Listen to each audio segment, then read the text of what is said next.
ಪರಿಶುದ್ಧ ದೇವದಾಸನಾಗಿ ಕೃಪೆಯಿಂದಾಗಿ ಆತ್ಮ ಪರಿಣಾಮಗಳಿಗೆ ನಾವು ಆರಾಧನೆಗೆ ಸೇರಿಕೊಂಡಿದ್ದೇವೆ. ಈ ದಿನದ ಒಳಂಬಡಿಕೆಯ ಆರಾಧನೆಯ ನಮ್ಮ ಜೀವನದ ಒಳಂಬಡಿಕೆಯ ದೇವರೊಂದಿಗೆ ಸಮಾಧಾನವನ್ನು, ದೇವರೊಂದಿಗೆ ನಾವು ಪ್ರೀತಿಯಲ್ಲಿ ಆತನ ಸಹವಾಸದಲ್ಲಿ ಸಂಸರ್ಗದಲ್ಲಿದ್ದು ಆತನಿಗೆ ಕೊಟ್ಟಿರುವಂತಹ ವಚನಗಳನ್ನು ನಾವು ಚಾಚಿಸದೆ ಪಾಲಿಸಿ ಆತ ಮಹಿಮೆಗಾಗಿ ನಾವು ಬದುಕುವುದಕ್ಕೆ ಈ ಆರಾಧನೆಯನ್ನು ಬಲಪಡಿಸುವುದು. ಯಾರ ನಮ್ಮ ಜೀವನ ಆಶೀರ್ವದಿಸಬಹುದು. ಕರ್ತನ ಮಹಿಮೆಗಾಗಿ ಮಾತ್ರವೇ ಕ್ರಿಸ್ತನ ರಾಯಭಾರಿಗಳು, ಕ್ರಿಸ್ತನ ಮಕ್ಕಳು, ಶಿಷ್ಯರಾಗಿ ಲೋಕದಲ್ಲಿ ಕ್ರಿಸ್ತನ ನಾಮವನ್ನು ಪ್ರಚಾರಪಡಿಸಿ ಕ್ರಿಸ್ತನಿಗಾಗಿ ಮಾತ್ರವೇ ಬದುಕುವುದಕ್ಕೆ ಪವಿತ್ರಾತ್ಮ ಸಹಾಯ ನಿರಂತರವಾಗಿ ನಡೆಸುವುದಾಗಿ ಯೇಸು ಸ್ವಾಮಿ ನಾಮದಲ್ಲಿ ಈ ಪ್ರಾರ್ಥನೆಯನ್ನು ನಿಂತು ಮಾಡುವ ಸಂಗೀತಗಳಲ್ಲಿ 355ನೇ ಸಂಗೀತ, 355ನೇ ಸಂಗೀತ. ಬನ್ನಿ ಕೂಡ ಮಾಡುವ ವರ್ಷದಿಂದ ನೀನು ಮೋಸ ನಷ್ಟದ ಎಷ್ಟು ಪಟ್ಟು ಬಿದ್ದರು, ಜೀವನದಿಂದ ನೀರು ಹೊಸ ವರ್ಷ.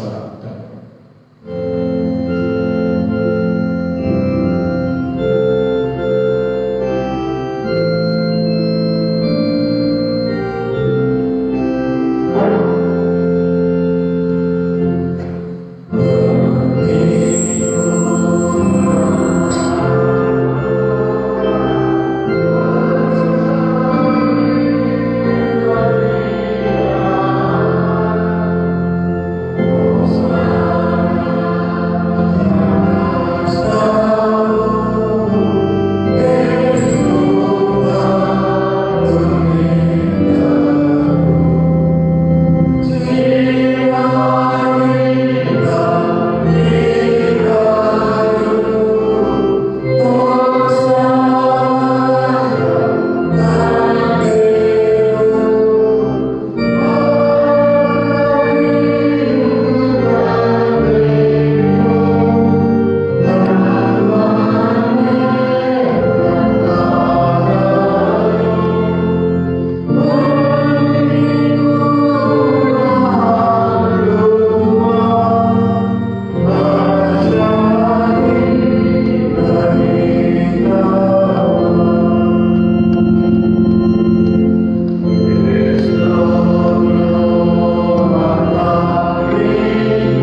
ಪುಟ 165 ಅನುಸರಿಸುವ 165ನೆಯ ಪುಟದಲ್ಲಿರುವ ಒಡಂಬಡಿಕೆಯ ಆರಾಧನಾ ಕ್ರಮವನ್ನು ಅನುಸರಿಸುವ ಪುಟ 165.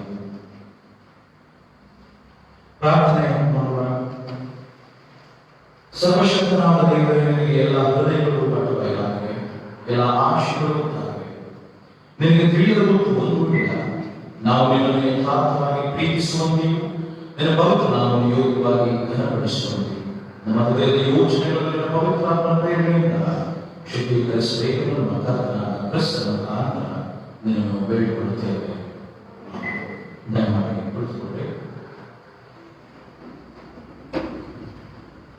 ಪ್ರಿಯರೇ, ನಾವು ಕರೆಯಲ್ಪಟ್ಟಿರುವ ಕ್ರೈಸ್ತನಾದ ಕ್ರಿಸ್ತನಲ್ಲಿ ಜೀವಿಸಿದ ಬಾಳಾಗಿದೆ. ಅದು ಆತನ ಮೂಲಕ ಪಾಪದಿಂದ ವಿಮೋಚಿಸಲ್ಪಟ್ಟು ದೇವರಿಗೆ ಪ್ರತಿಷ್ಠಿತವಾದ ಬಾಳಾಗಿರುತ್ತದೆ. ಮೊದಲನಾದ ಯೇಸು ಕ್ರಿಸ್ತನ ಮಧ್ಯಸ್ಥತೆಯಿಂದ ಸ್ಥಾಪಿತವಾಗಿರುವ ನೂತನ ಒಡಂಬಡಿಕೆಯಲ್ಲಿ ನಾವು ಸೇರಿಸಲ್ಪಟ್ಟು ಈ ಬಾಳಿನಲ್ಲಿ ಪ್ರವೇಶಿಸಿದ್ದೇವೆ. ಆ ಒಡಂಬಡಿಕೆಯು ನಿರಂತರ ನಿಲ್ಲುವಂತೆ ಆತನ ತನ್ನ ಸ್ವರ್ಗದಿಂದ ಅದಕ್ಕೆ ಮುದ್ರೆಯಿಟ್ಟಿದ್ದಾನೆ. ಈ ಒಡಂಬಡಿಕೆಯಲ್ಲಿ ದೇವರ ಭಾವವು ಏನೆಂದರೆ, ಆತನು ಯೇಸು ಕ್ರಿಸ್ತನಲ್ಲಿ ಲೋಕವನ್ನು ತನಗೆ ಸಂತಾನಪಡಿಸುವಂತ ನಮ್ಮಲ್ಲಿ ನಂಬಿಕೆಯನ್ನು ಹುಟ್ಟಿಸುವನು, ಪೂರೈಸುವನು, ಆತನಲ್ಲಿ ಪ್ರಕಟಿಸುವುದೆಲ್ಲವನ್ನು ಆತನು ನಮ್ಮಲ್ಲಿಯೂ ನಮ್ಮ ಮೂಲಕವೂ ಸಿದ್ಧಿಗೆ ತರುವೆಂಬ ವಾಗ್ದಾನ ಅದರಲ್ಲಿ ಪಡೆದ ನಮ್ಮ ಅನುದಿನದ ಬಾಳಿನಲ್ಲಿ ಆತನು ತನ್ನ ಕೃಪೆಯನ್ನು ನಿಶ್ಚಯಪಡಿಸಿರುವುದರಿಂದಲೂ ನಾವು ಆತನ ಒಳ್ಳೆಯತನವನ್ನು ಅರಿತಿರುವುದರಿಂದಲೂ ಆತನ ವಾಗ್ದಾನವನ್ನು ಸ್ಥಿರವಾದದಿಂದಲೂ ಬಲ್ಲೆವು. ನಮ್ಮ ಭಾಗವಾಗಿ ನಾವು ಈ ಒಡಂಬಡಿಕೆಯನ್ನು ನಂಬಿಕೆ ಮೂಲಕ ಅಂಗೀಕರಿಸಿದ್ದೇವೆ. ಇನ್ಮೇಲೆ ನಾವು ನಮಗಾಗಿ ಜೀವಿಸದೆ ಯಾವಾಗಲೂ ನಮ್ಮನ್ನು ಪ್ರೀತಿಸಿ ನಮಗೋಸ್ಕರ ತನ್ನನ್ನು ಒಪ್ಪಿಸಿಕೊಟ್ಟನು, ಯಾವಾಗಲೂ ತನ್ನ ಮಹಿಮೆಯ ಮೇಲುಗಾಗಿ ತನ್ನನ್ನು ಸೇವಿಸಬೇಕೆಂದು ನಮ್ಮನ್ನು ಕರೆದಿರುವನು, ಆತನಿಗಾಗಿ ಜೀವಿಸಲು ಬದ್ಧರಾಗಿರುತ್ತೇವೆ. ನಾವು ಪುನಃ ಮುಖ್ಯವಾಗಿ ಕರ್ತನ ಮೇಜಿನ ಬಳಿ ಕೂಡಿ ಬರುವಾಗ ನಮ್ಮ ಪ್ರತಿಷ್ಠೆಯ ಕಾರ್ಯಕ್ರಮದ ಪ್ರತಿಜ್ಞೆಗಳನ್ನು ತಿರುಗಿ ಮಾಡುತ್ತೇವೆ. ಆದರೆ ಇಂದು ನಮ್ಮನ್ನು ದೇವರೊಂದಿಗೆ ಬಂಧಿಸುವ ಒಡಂಬಡಿಕೆಯನ್ನು ಸಂತೋಷದಿಂದಲೂ ಗಂಭೀರದಿಂದಲೂ ಸ್ಥಿರಪಡಿಸಿಕೊಳ್ಳುವುದಕ್ಕಾಗಿ ಕೂಡಿ ಬಂದಿದ್ದೇವೆ. ಆದ ಕಾರಣ ದೇವರ ಮಹೋಪಕಾರಗಳನ್ನು ಆತನ ಕರುಣಿಕೆಯ ದಸೆಯಿಂದ ನಮಗೆ ಲಭಿಸುವ ನಿರೀಕ್ಷೆಯನ್ನು ಸ್ಮರಿಸುವುದಾಗಿ ನಮ್ಮ ಹೃದಯಗಳನ್ನು ಆತನ ಕಡೆಗೆ ಎತ್ತಿ ಆತನನ್ನು ವಂದಿಸೋಣ. ದೇವರಿಗೆ ವಂದನೆಯನ್ನು ಪ್ರಾರ್ಥನೆ ಮೂಲಕ ಮೊಣಕಾಲೂರಿಗಳಾಗಿ ಮಾಡೋಣ. ಸಾಧ್ಯವಾದಷ್ಟು ಮಟ್ಟಿಗೆ ಮೊಣಕಾಲೂರಿಗಳಾಗಿ ಮುಂದಿನ ಪ್ರಾರ್ಥನೆಯನ್ನು ತೊಡಗಿಸಿಕೊಳ್ಳೋಣ. ಸಭೆಯ ಪ್ರತ್ಯುತ್ತರಗೋಸ್ಕರದಲ್ಲಿ ಸಭೆಯು ಪ್ರತ್ಯುತ್ತರವನ್ನು ನೀಡಬೇಕೆಂದು ಕೇಳಿಕೊಳ್ಳುತ್ತೇನೆ.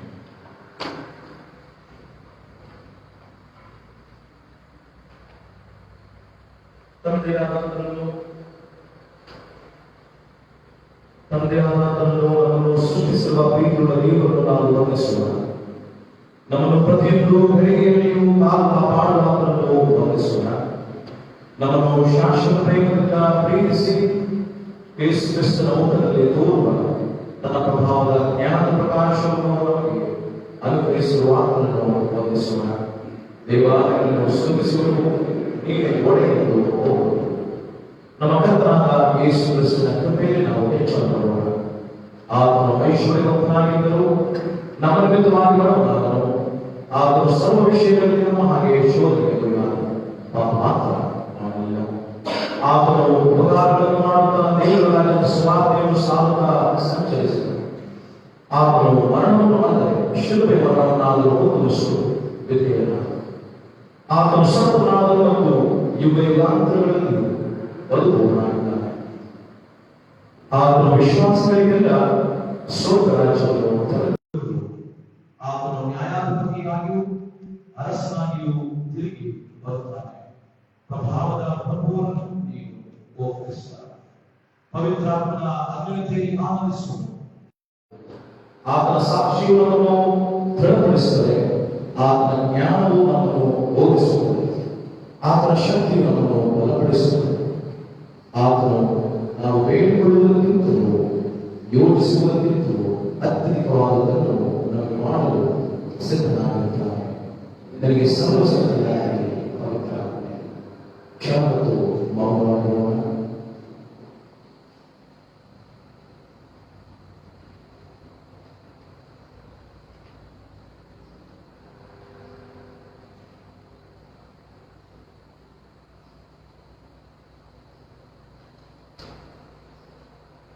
ನಮ್ಮ ತಂದೆಯಾದ ದೇವರಿಗೆ ಉಪಕಾರವನ್ನು ಕೃತಜ್ಞತೆಯನ್ನು ಸಲ್ಲಿಸುವಂಥದ್ದು ನಮ್ಮ ಆದ್ಯ ಕರ್ತವ್ಯ. 148ನೇ ಪುಟದಲ್ಲಿರುವಂತಹ ಉಪಕಾರ ಸ್ಮರಣೆಯನ್ನು ಮುಂದುವರಿಸುವುದು.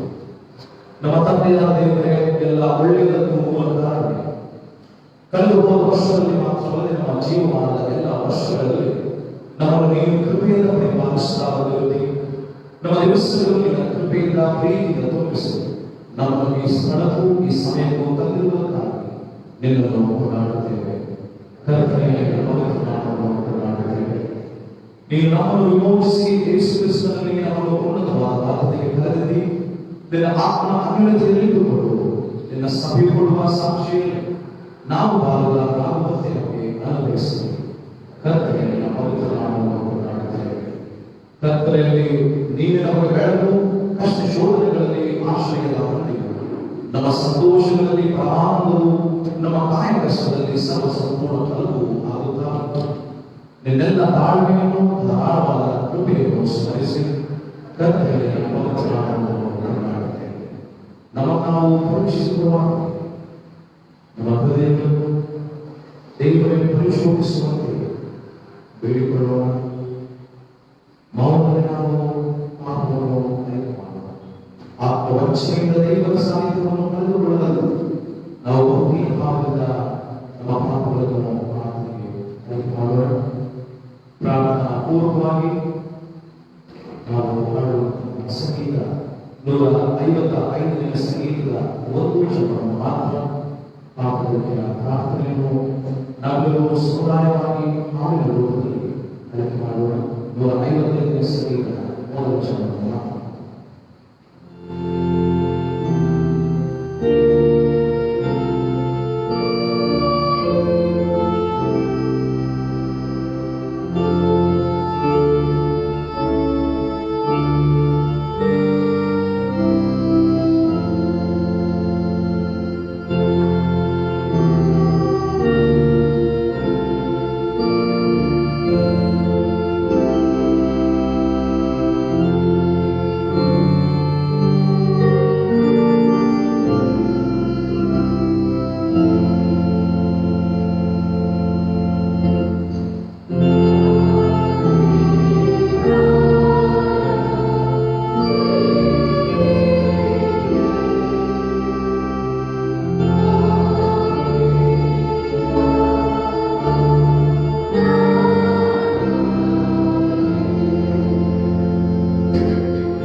ದೇವರೇ, ನಾವು ಅನುಸರಿಸತಕ್ಕ ಜೀವನ ಪಥವನ್ನು ನಿನ್ನ ಪ್ರಿಯ ಪಾದಗಳು ನಮಗೆ ತೋರಿಸಿಕೊಟ್ಟಿದ್ದಿ.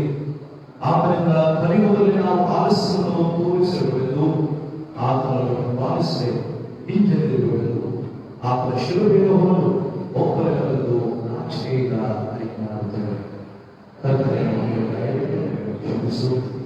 ನಮ್ಮ ಆರಾಧನೆಯ ನಿಸ್ಸಾರತೆಯನ್ನು ಕ್ರೈಸ್ತ ಅನ್ಯತೆಯ ವಿಚಾರದಲ್ಲಿ ಮತ್ತು ಕೃಪಾ ಸಾಧನಗಳ ವಿಚಾರದಲ್ಲಿ ನಾವು ತೋರಿಸಿರುವ ಅಕ್ಷತೆಯನ್ನು ಕ್ರಿಸ್ತನಿಗಾಗಿ ಸಾಕ್ಷಿ ಕೊಡುವುದರಲ್ಲಿ ನಾವು ತೋರಿಸಿದ ಹೇಳಿದವನ್ನು ನಿನ್ನ ಸೇವೆಯಲ್ಲಿ ನಾವು ವಹಿಸಬೇಕಾಗಿದ್ದ ಕರ್ತವ್ಯ ಭಾವವನ್ನು ಗಮನಿಸಿಕೊಳ್ಳಲು ನಾವು ಮಾಡಿದ ಯತ್ನವನ್ನು ನಿನ್ನ ವರದಾನಗಳ ಸಂಬಂಧದಲ್ಲಿ ನಾವಿರುವ ಮನೆವಾದನದ ಕೊರತೆಯನ್ನು ಮನ್ನಿಸಲು ಬೇಡುತ್ತೇವೆ.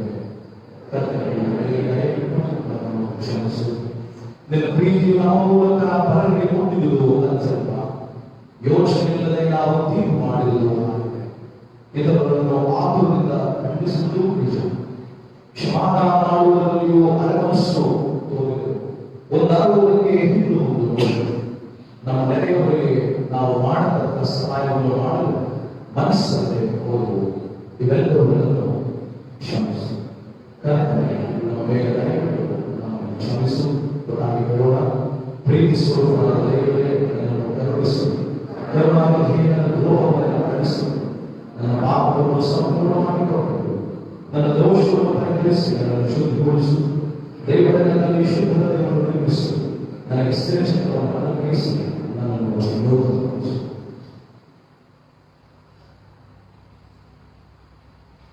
ನಾವು ಆತನಿಂದ ಕೇಳಿ ನಿಮಗೆ ತಿಳಿಸುವ ವಾರ್ತೆಯನ್ನು ಹೇಳುವುದೇನೆಂದರೆ, ದೇವರು ಬೆಳಕಾಗಿದ್ದಾನೆ ಮತ್ತು ಆತನಲ್ಲಿ ಎಷ್ಟು ಮಾತ್ರ ಕತ್ತಲೆಯಿಲ್ಲ.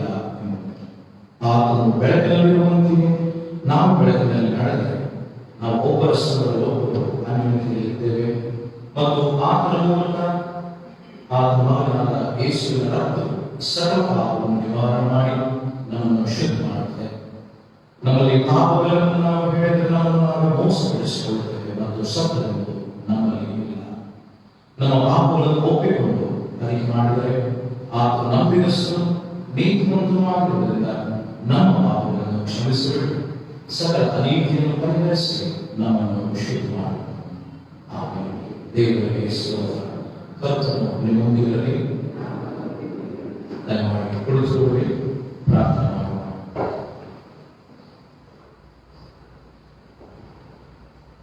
ನಮ್ಮ ಕರ್ತನಾದ ಯೇಸು ಕ್ರಿಸ್ತನನ್ನು ಹೊಸ ಒಡಂಬಡಿಕೆಗೆ ಮಧ್ಯಸ್ಥನನ್ನಾಗಿ ನೇಮಿಸಿದ ದೇವರೇ, ನಾವು ಪರಿಪೂರ್ಣವಾದ ನಂಬಿಕೆಯುಳ್ಳವರಾಗಿ ನಿನ್ನ ಬಳಿ ಬಂದು ನಿರಂತರವಾದ ಒಡಂಬಡಿಕೆಯಲ್ಲಿ ನಿನ್ನ ಸಂಗಡ ಏಕೀಭವಿಸುವಂತೆ ನಮಗೆ ಕೃಪಾವರವನ್ನು ಅನುಗ್ರಹಿಸಬೇಕೆಂದು ನಮ್ಮ ಕರ್ತನಾದ ಯೇಸು ಕ್ರಿಸ್ತನ ಮುಖಾಂತರ ನಿನ್ನನ್ನು ಬೇಡಿಕೊಳ್ಳುತ್ತೇವೆ. ಆಮೆನ್. ನಾವು ಈ ದಿನಕ್ಕೆ ನೇಮಕವಾದ ಹಳೆ ಒಡಂಬಡಿಕೆಯಿಂದ ಪತ್ರಿಕ ಭಾಗದಿಂದ ಮೊದಲೆರಡು ಕಾರಣಗಳನ್ನು ಆಲೋಚಿಸೋಣ.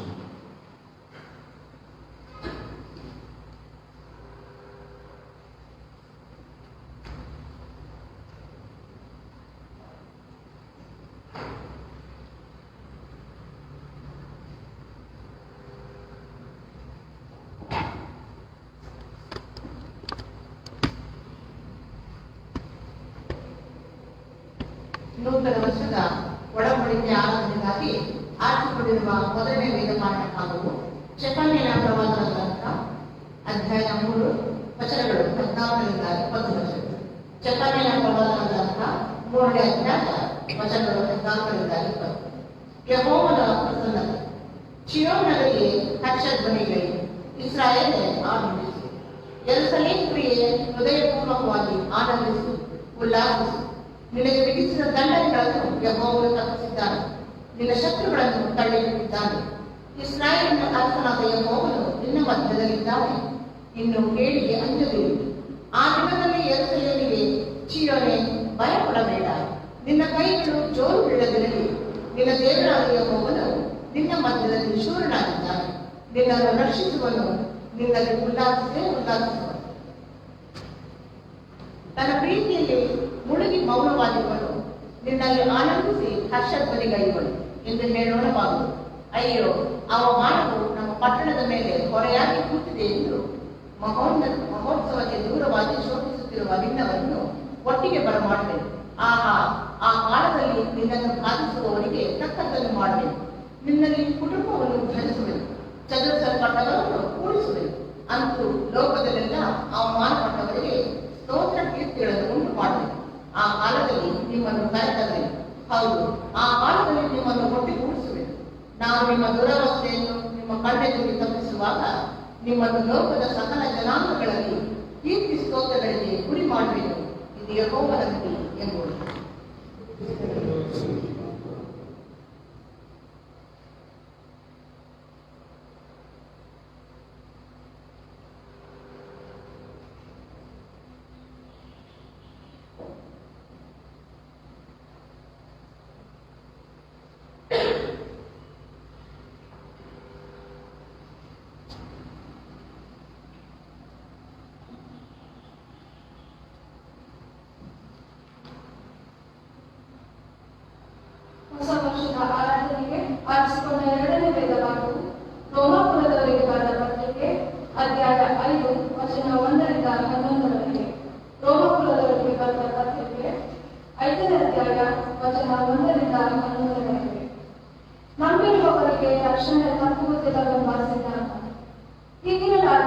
ನಾವು ನಂಬಿಕೆಯಿಂದ ನೀತಿವಂತರಾದ ಕಾರಣ ನಮ್ಮ ಕರ್ತನಾದ ಯೇಸು ಕ್ರಿಸ್ತನ ಮೂಲಕ ದೇವರೊಂದಿಗೆ ಉಂಟಾದ ಸಮಾಧಾನದಲ್ಲಿ ಇರೋಣ. ನಾವು ಈಗ ನೆಲೆಗೊಂಡಿರುವ ದೇವರ ಕೃಪಾಶ್ರಯದಲ್ಲಿ ಆತನ ಮುಖಾಂತರವೇ ನಂಬಿಕೆಯಿಂದ ಪ್ರವೇಶವಾಯಿತು ಮತ್ತು ದೇವರ ಮಹಿಮೆಯನ್ನು ಹೊಂದುತ್ತವೆಂಬ ಭರವಸೆಯಿಂದ ಉಲ್ಲಾಸವಾಗಿದ್ದೇವೆ. ಇದು ಮಾತ್ರವಲ್ಲದೆ ನಮಗೆ ಉಂಟಾಗುವ ಉಪದ್ರವಗಳಲ್ಲಿಯೂ ಉಲ್ಲಾಸವಾಗಿದ್ದೇವೆ. ಯಾಕೆಂದರೆ ಉಪದ್ರವದಿಂದ ತಾಳ್ಮೆ ಹುಟ್ಟುತ್ತದೆ, ತಾಳ್ಮೆಯಿಂದ ಅನುಭವ ಸಿದ್ಧಿ ಹುಟ್ಟುತ್ತದೆ, ಅನುಭವದಿಂದ ನಿರೀಕ್ಷಣ ಹುಟ್ಟುತ್ತದೆಂದು ಬರೆವು. ಈ ನಿರೀಕ್ಷೆಯು ನಮ್ಮ ಆಶೆಯನ್ನು ಭಂಗಪಡಿಸುವುದಿಲ್ಲ. ನಮಗೆ ಕೊಟ್ಟಿರುವ ಪವಿತ್ರಾತ್ಮನ ಮೂಲಕವಾಗಿ ದೇವರ ಪ್ರೀತಿ ರಕ್ಷಣೆ ನಮ್ಮ ಹೃದಯಗಳಲ್ಲಿ ಧಾರಾಳವಾಗಿ ಸುರಿದದೆಯಲ್ಲ. ನಾವು ಅಶಕ್ತರಾಗಿದ್ದಾಗಲೇ ಕ್ರಿಸ್ತನ ನೇಮಿತ ಕಾಲದಲ್ಲಿ ಭಕ್ತಿಹೀನರಿಗೋಸ್ಕರ ಪ್ರಾಣಪಟ್ಟನು. ನೀತಿವಂತರಿಗೋಸ್ಕರ ಯಾರಾದರೂ ಪ್ರಾಣಪಡುವುದು ಅಪರೂಪ. ಉಪಕಾರಿಗೋಸ್ಕರ ಪ್ರಾಣಪಡುವುದಕ್ಕೆ ಯಾವನಾದರೂ ಧೈರ್ಯ ಮಾಡಿದರೂ ಮಾಡಾನು. ಆದರೆ ನಾವು ಪಾಪಿಗಳಾಗಿದ್ದಾಗಲೂ ಕ್ರಿಸ್ತನು ನಮಗೋಸ್ಕರ ಪ್ರಾಣಪಟ್ಟದರಲ್ಲಿ ದೇವರು ನಮ್ಮ ಮೇಲೆ ತನಗಿರುವ ಪ್ರೀತಿಯನ್ನು ಸಿದ್ಧಾಂತಪಡಿಸಿದ್ದಾನೆ.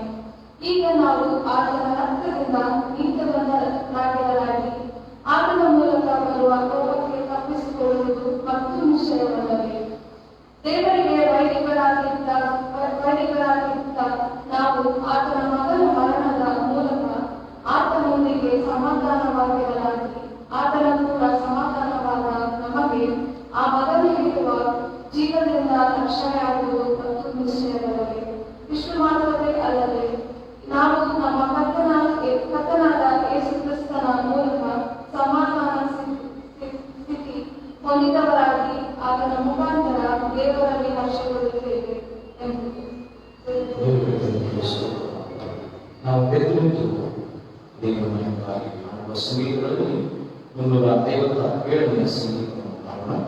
357ನೇ ಸಂಗೀತ ದಯಾಳು ದೇವರು ನಾವೇ ನನ್ನ ಸೇವೆ ಕೃತಜ್ಞರಾಗಿಯೇ ಪೂರೈಸುವ ಬಂತು.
ವಿಶೇಷವಾದ ನಮಗೆ ಆರಿಸಲ್ಪಟ್ಟಂತಹ ಸುವಾರ್ತಾ ಪಾಠವನ್ನು ಶ್ರೀ ಲೂಕನು ಬರೆದ ಸುವಾರ್ತೆ ಅಧ್ಯಾಯ 13 ವಚನಗಳು 1ರಿಂದ 9. ಶ್ರೀ ಲೂಕನು ಬರೆದ ಸುವಾರ್ತೆ ಅಧ್ಯಾಯ 13 ಮೊದಲ 9 ವಚನಗಳು. ದೇವರ ವಾಕ್ಯಗಳನ್ನು ಕೇಳೋಣ. ಮನುಷ್ಯರು ದೇವರ ಕಡೆಗೆ ತಿರುಗದಿದ್ದರೆ ನಾಶವಾಗುತ್ತಾರೆ ಬೋಧಿಸುವುದಕ್ಕಾಗಿ ಯೇಸು ಗೊತ್ತು ಅಂಜೂರದ ಮರದ ಸಾಮ್ಯವನ್ನು ಹೇಳಿತು. ಅದೇ ಸಮಯದಲ್ಲಿ ಕೆಲವರು ಆತನ ಹತ್ತಿರದಲ್ಲಿದ್ದು ಪಿಲಾತನು ಗಲಿಲಾಯದವರ ರಕ್ತವನ್ನು ಅವರು ಕೊಚ್ಚ ಬಲಿಗಳ ಸಂಗಡ ಬೆರೆಸಿದವನೆಂದು ಆತನಿಗೆ ತಿಳಿಸಿದರು. ಅದಕ್ಕೆ ಆತನು ಅವರಿಗೆ, ಆ ಗಲಿಲಾಯದವರು ಅಂಥ ಕೊಲೆಯನ್ನು ಅನುಭವಿಸಿದ್ದರಿಂದ ಅವರನ್ನು ಎಲ್ಲ ಗಲಿಲಾಯದವರಿಗಿಂತ ಪಾಪಿಷ್ಠರೆಂದು ಭಾವಿಸುತ್ತೀರೋ? ಹಾಗೆ ಭಾವಿಸಕೂಡದೆಂದು ನಿಮಗೆ ಹೇಳುತ್ತೇನೆ. ದೇವರ ಕಡೆಗೆ ತಿರುಗಿಕೊಳ್ಳದಿದ್ದರೆ ನೀವೆಲ್ಲರೂ ಹಾಗೆಯೇ ಹಾಳಾಗಿ ಹೋಗುವಿರಿ. ಇಲ್ಲದೆ ಸಿಲೋವಾಮಿನಲ್ಲಿ ಬುರುಜು ಬಿದ್ದು ಸತ್ತ ಆ 18 ಮಂದಿಯು ಯೆರೂಸಲೇಮಿನಲ್ಲಿ ವಾಸವಾಗಿರುವ ಎಲ್ಲ ಮನುಷ್ಯರಿಗಿಂತಲೂ ಅಪರಾಧಿಗಳೆಂದು ಭಾವಿಸುತ್ತೀರೋ? ಹಾಗಲ್ಲವೆಂದು ನಿಮಗೆ ಹೇಳುತ್ತೇನೆ. ದೇವರ ಕಡೆಗೆ ತಿರುಗಿಕೊಳ್ಳದಿದ್ದರೆ ನೀವೆಲ್ಲರೂ ಅವರಂತೆ ಹಾಳಾಗಿ ಹೋಗುವಿರಿ ಎಂದು ಹೇಳಿದನು. ಆಮೇಲೆ ಆತನು ಒಂದು ಸಾಮ್ಯವನ್ನು ಹೇಳಿದನು. ಅದೇನೆಂದರೆ, ಒಬ್ಬನೊಬ್ಬನು ತನ್ನ ದ್ರಾಕ್ಷಿಯ ತೋಟದಲ್ಲಿ ಒಂದು ಅಂಜೂರದ ಗಿಡವನ್ನು ನಡೆಸಿದನು. ತರುವಾಯ ಅವನು ಅದರಲ್ಲಿ ಹಣ್ಣನ್ನು ಹುಡುಕುತ್ತಾ ಬಂದನು, ಸಿಕ್ಕಲಿಲ್ಲ. ಬಳಿಕ ಅವನು ತೋಟ ಮಾಡುವವನಿಗೆ, ನೋಡು, ನಾನು 3 ವರ್ಷದಿಂದಲೂ ಈ ಅಂಜೂರದ ಮರದಲ್ಲಿ ಹಣ್ಣನ್ನು ಹುಡುಕುತ್ತಾ ಬಂದಿದ್ದೇನೆ, ಆದರೂ ನನಗೆ ಸಿಕ್ಕಲಿಲ್ಲ. ಇದನ್ನು ಕಡಿದು ಹಾಕು, ಇದರಿಂದ ಭೂಮಿಯು ಯಾಕೆ ಬಂಜೆಯಾಗಬೇಕು ಎಂದು ಹೇಳಿದನು.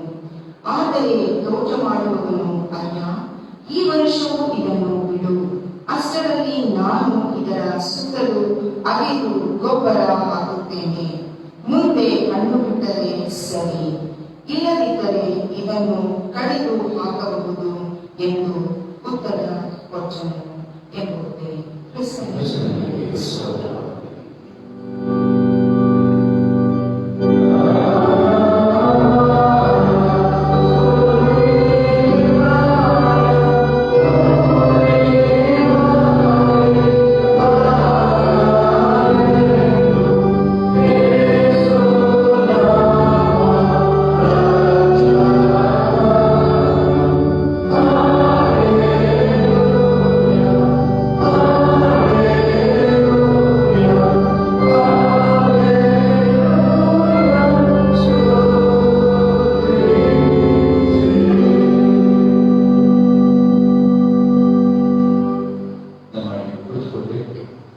ವಾಕ್ಯ ಸಂದೇಶಕ್ಕೆ ನಾವು ಸಿದ್ಧರಾಗೋಣ.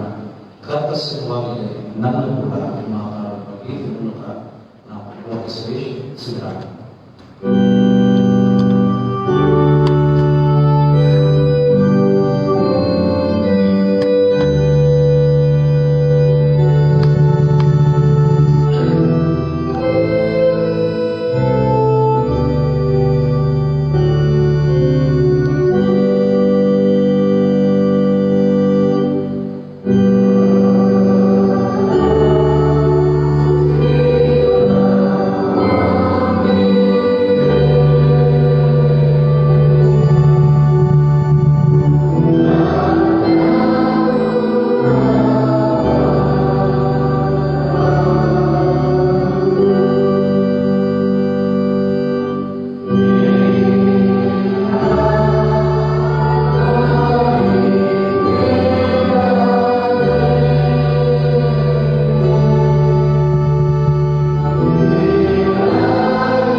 ಎರಡು ಮನೆಯು ಈ ಸಮಯದಲ್ಲಿ ವಂದಿಸುತ್ತೇವೆ. ನೂತನ ಭವಿಷ್ಯಕ್ಕೆ ಕಾಲಿಡುವಂತಹ ಕೃಪೆಗೆ, ನಿನ್ನ ಪ್ರೇರಣೆಗೆ, ನಿನ್ನ ನಡೆಸುವಿಕೆ, ನಿನ್ನ ಸಾಕು ಸಲಹುವಿಕೆ, ನಿನ್ನ ಪೋಷಣೆ ಪಾಲನೆ ಪರಾಮರ್ಶಿಸುವಿಕೆಗಾಗಿ ನನಗೆ ಅನಂತ ಉಪಕಾರಗಳ ಮೂಲಕವಾಗಿ ನಿನ್ನನ್ನು ಕೊಂಡಾಡುತ್ತೇವೆ. ಈ ವರ್ಷದ ಆರಂಭದಿಂದ ಆರಂಭಿಕ ಕ್ಷಣಗಳಲ್ಲಿ ನಾವು ನಿನ್ನ ವಾಕ್ಯದ ಪ್ರಬೋಧನೆ ನಮ್ಮ ಬದುಕನ್ನು ರೂಪಿಸಿ ಕಟ್ಟಿಕೊಳ್ಳುವುದಕ್ಕೆ ಸಹಾಯ ಮಾಡಿ.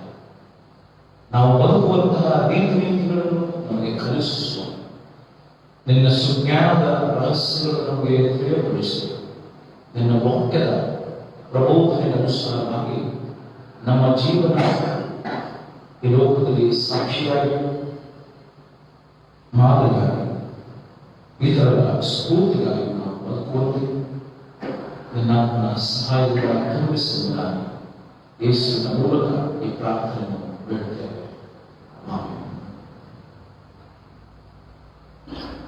ನಿಮ್ಮೆಲ್ಲರಿಗೂ ಶುಭೋದಯ. ಯೇಸು ಸ್ವಾಮಿಯ ಪರಿಶುದ್ಧ ನಾಮದಲ್ಲಿ ವಿನೂತನ ವರುಷ ನಿಮಗೆ ಹರುಷ, ಸಂತೋಷ, ಉಲ್ಲಾಸ, ಅಭಿವೃದ್ಧಿ ಬೆಳವಣಿಗೆ ಹೇಳಿ ಆಧ್ಯಾತ್ಮಿಕವಾಗಿ ನಿಮ್ಮ ವೃತ್ತಿ ಬದುಕಿನಲ್ಲಿ, ನಿಮ್ಮ ವಿದ್ಯಾಭ್ಯಾಸ, ಶಿಕ್ಷಣದಲ್ಲಿ ಎಲ್ಲ ಕ್ಷೇತ್ರಗಳು ನಿಮಗಾಗಿ ವಿನೂತನ ವರ್ಷದ ಶುಭಾಶಯಗಳನ್ನು ನಾನು ವೈಯಕ್ತಿಕವಾಗಿ, ನನ್ನ ಕುಟುಂಬದ ಪರವಾಗಿ ನಿಮ್ಮೆಲ್ಲರಿಗೂ ನಾನು ತಿಳಿಸುವ ಪ್ರಿಯ, ಇಂದು ಈ ಹೊಸ ವರ್ಷದ ಆರಂಭದ ದಿನದಲ್ಲಿ ಒಡಂಬಡಿಕೆಯ ಆರಾಧನೆಯನ್ನು ನಾವು ದೇವರೊಂದಿಗೆ ನಮ್ಮ ಬಾಂಧವ್ಯ, ನಮ್ಮ ಜೀವನವನ್ನು ಆತನೊಂದಿಗೆ ನವೀಕರಿಸುವಂತಹ ಸಂದರ್ಭ ಇದಾಗಿದೆ. ರಿನ್ಯೂವಲ್ ಆಫ್ ಕವನೆಂಟ್ ಅಥವಾ ಮತ್ತೊಂದು ಹೊಸ ಒಡಂಬಡಿಕೆಯ ಮೂಲಕವಾಗಿ ನಾವು ದೇವರಿಗೆ ಮಾತನ್ನು ಕೊಡ್ತೇವೆ ಅಥವಾ ಪ್ರಮಾಣ ಮಾಡ್ತೇವೆ. ನಿನ್ನ ಮಗನಾಗಿ, ನಿನ್ನ ಮಗಳಾಗಿ, ನಿನ್ನ ಆಜ್ಞೆಗಳನ್ನು, ಮಾತುಗಳನ್ನು ನಾವು ಕೈಕೊಂಡು ನಡೆಯುತ್ತಾ ಅದನ್ನು ಪರಿಪಾಲಿಸುತ್ತಾ ನಿನಗೆ ಸಾಕ್ಷಿಗಳಾಗಿ ಕ್ರಿಸ್ತನಿಗಾಗಿ ನಮ್ಮ ಬದುಕನ್ನು ಈ ಲೋಕದಲ್ಲಿ ನಾವು ಜೀವಿಸ್ತೇವೆ. ಕ್ರಿಸ್ತನನ್ನು ಹೊರತು ಇನ್ಯಾರೂ ಸಹ ನಾವು ಆತುಕೊಳ್ಳುವುದಿಲ್ಲ ಎಂಬುದಾಗಿ ಹೇಳುವಂತಹ ಆರಾಧನೆಯ ಸಂದರ್ಭ, ಕಲಿಯುವಂತಹ ಆರಾಧನೆಯ ಸಂದರ್ಭ, ವಾಕ್ಯವನ್ನು ಧ್ಯಾನ ಮಾಡುವಂತಹ ಸಂದರ್ಭ ಇದಾಗಿದೆ. ಪ್ರತಿ ವರ್ಷವೂ ನಾವು ಒಡಂಬಡಿಕೆಗಳನ್ನು ಮಾಡ್ತೇವೆ. ನಾನು ಈ ರೀತಿಯಾಗಿ ಬದುಕುತ್ತೇನೆ, ನನ್ನ ಬದುಕಿನ ಮೂಲಕವಾಗಿ ನನಗೆ ಮಹಿಮೆಪಡಿಸ್ತೇನೆ. ಹಾಗಾಗಿ ಆರಂಭದ ದಿನಗಳಲ್ಲಿ, ಆರಂಭದ ಕ್ಷಣದಲ್ಲಿದ್ದಂತಹ ಆ ಹುರುಪು, ಉತ್ಸಾಹ, ಆಸಕ್ತಿ ದಿನೇ ದಿನೇ ದಿನೇ ದಿನೇ ನಮ್ಮನ್ನು ಕ್ಷೀಣಿಸ್ತಾ ನಮ್ಮನ್ನು ಅಧೋಗತಿಗೆ ನಾವು ನಡೆಸ್ತೇವೆ.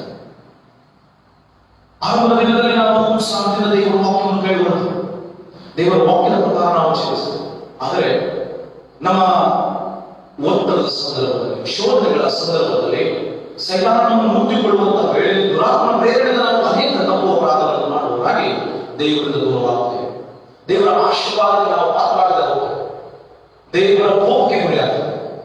ಸೈತಾನನಿಗೆ ದಾಸ, ಈ ಲೋಕದ ವಿಷಯದಲ್ಲಿ ನಾವು ತಲ್ಲೀನರಾಗಿ ದೇವರಿಗೆ ಅವಿಧೇಯರಾಗಿ ನಾವು ನಮ್ಮ ಬದುಕನ್ನು ನಡೆಸಬೇಕು. ಆದರೆ ದೇವರನ್ನು ಬಯಸುವುದಿಲ್ಲ, ದೇವರನ್ನು ವೀಕ್ಷಿಸುವುದಿಲ್ಲ. ದೇವರ ಉದ್ದೇಶವು, ದೇವರ ಸಂಕಲ್ಪ ಅದ. ಹಾಗಾಗಿ ನಾವು ನವೀಕರಿಸಿಕೊಳ್ಳುವಂತಹ ನಮ್ಮ ಹಳೆಯ ಒಡಂಬಡಿಕೆಯ ಬದುಕು, ಹೊಸದಾಗಿ ನಾವು ನಮ್ಮ ಬಾಂಧವ್ಯವನ್ನು ದೇವರೊಂದಿಗೆ ಮಾಡಿಕೊಳ್ಳುವಂತಹ ಈ ಜೀವನ ಸಾರ್ಥಕವಾಗಬೇಕು, ಆಶೀರ್ವಾದದಾಯಕವಾಗಿರಬೇಕು. ಇತರರಿಗೆ ಮಾದರಿಯಾಗಿ, ಸಾಕ್ಷಿಯಾಗಿ, ಸ್ಫೂರ್ತಿಯಾಗಿ ನಾವು ಈ ಲೋಕದಲ್ಲಿ ನಿಲ್ಲುವಂತದ್ದಾಗಬೇಕಾದ್ರೆ ನಮ್ಮ ಬದುಕನ್ನು ನಾವು ಸರಿಪಡಿಸಿಕೊಳ್ಳಬೇಕು. ನಮ್ಮ ಮಾರ್ಗಗಳನ್ನು ನಾವು ನೆಟ್ಟಗೆ ಮಾಡಿಕೊಳ್ಳಬೇಕು. ಕ್ರಿಸ್ತನನ್ನು ಆಧರಿಸಿ ದೇವರನ್ನು ಆಶ್ರಯಿಸಿ ನಾವು ಬದುಕಬೇಕು. ದೇವರ ವಾಕ್ಯವನ್ನು ಗಮನಿಸುವಾಗ ಚೆಫನ್ಯನ ಪ್ರವಾದನೆಯ ಗ್ರಂಥ 3ನೇ ಅಧ್ಯಾಯ 20ನೇ ವಚನ, ಚೆಫನ್ಯ 3:20ರಲ್ಲಿ ದೇವರು ವಾಗ್ದಾನ ಮಾಡ್ತಾನೆ ತನ್ನ ಮಕ್ಕಳಿಗಾಗಿ, ತನ್ನ ಪ್ರಜೆಗಳಿಗಾಗಿ. ಆ ವಾಗ್ದಾನದ ಮಾತನ್ನು ಹೇಳ್ತಾರೆ, ಆ ಕಾಲದಲ್ಲಿ ನಿಮ್ಮನ್ನು ಕರೆತರುವೆನು, ಹೌದು ಆ ಕಾಲದಲ್ಲಿ ನಿಮ್ಮನ್ನು ಒಟ್ಟುಗೂಡಿಸುವೆನು ಎಂಬ. ಕಳೆದ ವರ್ಷ ನಾವು ಒಬ್ಬರನ್ನೊಬ್ಬರು ಸಂಧಿಸುವಂತಹ ಪರಿಸ್ಥಿತಿ ನಮಗಿರಲಿಲ್ಲ. ಒಬ್ಬರಿಗೊಬ್ಬರು ನಮಗೆ ಒಡನಾಟವಿರಲಿಲ್ಲ. ಹಲವು ದುರವಸ್ಥೆಯನ್ನು ನಾವು ಕಂಡು, ಹಲವು ದುರವಸ್ಥೆಯ ಸಮಯಗಳನ್ನು ನಾವು ಅನುಭವಿಸಿ ಬೇಸತ್ತಂತಹ ಪರಿಸ್ಥಿತಿ ನಮ್ಮಲ್ಲಿ.